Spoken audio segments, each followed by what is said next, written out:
Hello friends, അപ്പോൾ ഞാൻ വീട്ടിലാണ് കേട്ടോ. അതിൻ്റെ വീഡിയോയും കാര്യങ്ങളൊക്കെ പുറകെ വരും. അപ്പോൾ ഇത് വെച്ച് കുളിക്കാൻ വേണ്ടി പറഞ്ഞപ്പോഴാണ് തലയിലൊക്കെ ഇപ്പോൾ ഭയങ്കര ഡാൻഡ്രഫും കാര്യങ്ങളൊക്കെ ആയിട്ട് മുടിയൊക്കെ ഇങ്ങനെ ഊരി പോവാണ് കേട്ടോ. അപ്പോഴാണ് നേരെ നോക്കിയപ്പോൾ തന്നെ അടുക്കള വശത്ത് നേരെ തന്നെ അദ്ദേഹം മുരിങ്ങയിൽ നിൽക്കണ്ട കേട്ടോ. അപ്പോൾ മുരിങ്ങയിലയും കറ്റാർവാഴയും അടിപൊളിയാണ് കേട്ടോ നമ്മുടെ താരം പോകാൻ വേണ്ടിയിട്ട്. അപ്പോൾ ഇത് രണ്ടും വീട്ടിലുണ്ട് കേട്ടോ.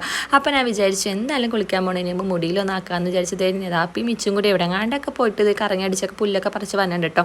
അപ്പോൾ അത് വീട്ടിൽ ഇത് രണ്ടും ഉള്ളതുകൊണ്ട് കേട്ടോ ഞാനിത് രണ്ടും പറിക്കാമെന്ന് വിചാരിച്ചിട്ട് അതിൻ്റെ ഇടയിൽ ഇതാ കുഞ്ഞിപ്പെണ്ണ് എണീറ്റ് കുഞ്ഞിപ്പെണ്ണിനെയും കൊണ്ടാണ് കേട്ടോ ഞാൻ ഈ നടക്കുന്നത്. ചിഞ്ചും അപ്പുറത്തെ രണ്ട് പിള്ളേരെ ഉറക്കാണ്. ഉമ്മച്ചി അടുക്കളയിൽ പണിയിലാണ്. ഇത് പിള്ളേർ കലക്കൊക്കെ ആകെ ഇവിടെ അലങ്കോലമായിട്ട് നടക്കുകയാണ് കേട്ടോ. അങ്ങനെ ഇതാ മുരിങ്ങയിൽ ഇതുപോലെ ഇതാക്കിയിട്ട് കറ്റാർവാഴയുടെ ജെല്ലും നമ്മൾ ഒരുമിച്ചിട്ടിട്ട് മിക്സിയിലിട്ട് നന്നായിട്ട് പേസ്റ്റ് ആക്കി എടുക്കാം കേട്ടോ. അങ്ങനെ ഇതാ പേസ്റ്റ് ആക്കിയിട്ട് കുറച്ച് നേരം വെയിറ്റ് ചെയ്തിട്ട് ചിഞ്ച് വരാൻ വേണ്ടിയിട്ട് ആരെങ്കിലും തല തേച്ച് തന്നെയല്ലോ. അങ്ങനെ അതാ ചിഞ്ച് പിള്ളേരെ കുറുക്കി വന്നിട്ട് എനിക്ക് തലയിലൊക്കെ ആക്കി തന്നിട്ടുണ്ട് കേട്ടോ. ഇനി നമ്മൾ അങ്ങനെ ഷാമ്പു വന്നിട്ടുണ്ട് കേട്ടോ. നന്നായിട്ടൊന്ന് വാഷ് ചെയ്ത് കളഞ്ഞാൽ മതി. മുടിയിൽ ഡാൻഡ്രഫൊക്കെ നല്ല അടിപൊളിയായിട്ട് പോകട്ടോ. ഇത് നമ്മൾ വീക്കിലി 2